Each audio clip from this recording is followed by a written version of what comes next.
Thank you, Chairman Barrasso, Ranking Member Carper, and members of the committee. Good morning. My name is Luke Reiner, and I am privileged to be the director of the Wyoming Department of Transportation. Chairman, thank you for that very kind introduction. And on behalf of the men and women serving in uniform, thank you for your solid and consistent support of them. And thank you for support of transportation as well. Yeah.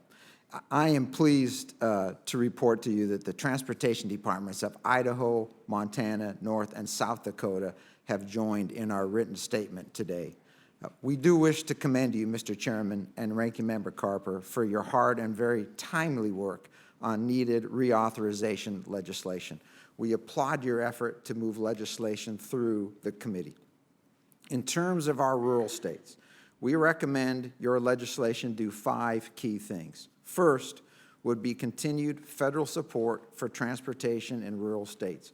We see such support as necessary to keep the country connected and move goods to market. Second would be a continued emphasis on formula funding.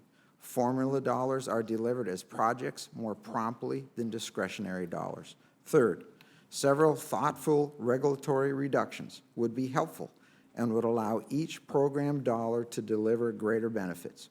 We see potential regulatory reductions in both project delivery processes and administrative requirements. Fourth, additional funding is certainly needed and, if received, would be put to use promptly in an environmentally responsible way in order to enhance safety, increase mobility, work to create jobs, and strengthen the economy. Fifth, a multi-year reauthorization is essential for states to be able to effectively deliver the program. Let me turn to a few additional points. It is worth noting that rural states actually contribute significantly per capita to the highway account of the Highway Trust Fund. Nationally, the annual per capita contribution is approximately $117. The contribution from rural states is much higher, with Wyoming currently being the highest at $312. On another topic, we support repeal of the approaching $7.6 billion rescission of highway contract authority. This repeal is needed to ensure program flexibility and funding. And thank you, Mr. Chairman and Senator Carper, for your leadership in this repeal effort. In terms of transportation safety, we ask Congress to continue to set aside the wireless communication spectrum, 5.9 gigahertz, currently reserved for transportation safety. Some have called for opening this portion of the spectrum for use by fifth-generation cell phones in non-safety related activities.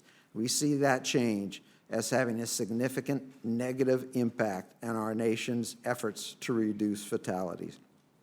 Wyoming is currently a leader in developing this spectrum for transportation safety purposes, and we certainly ask Congress to help protect this spectrum for transportation safety use.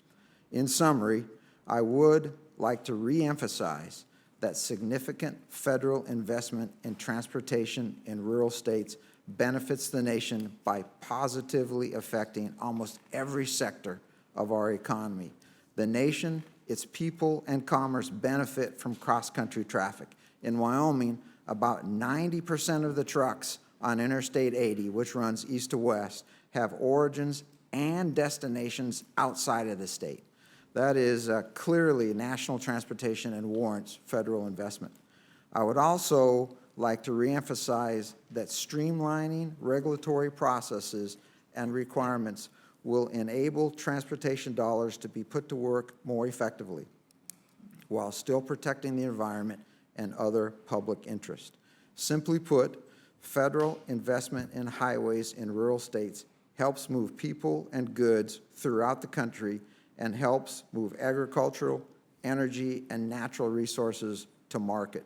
We believe that our highways can better advance these important national objectives if legislation is structured with a strong emphasis on formula funding and thoughtful streamlining of regulatory burdens. We certainly commend the committee for its efforts to move a reauthorization bill promptly, and thank you once again for the opportunity to present testimony today. Well, thanks so much for your testimony. Very useful information. Thank you. Thank you.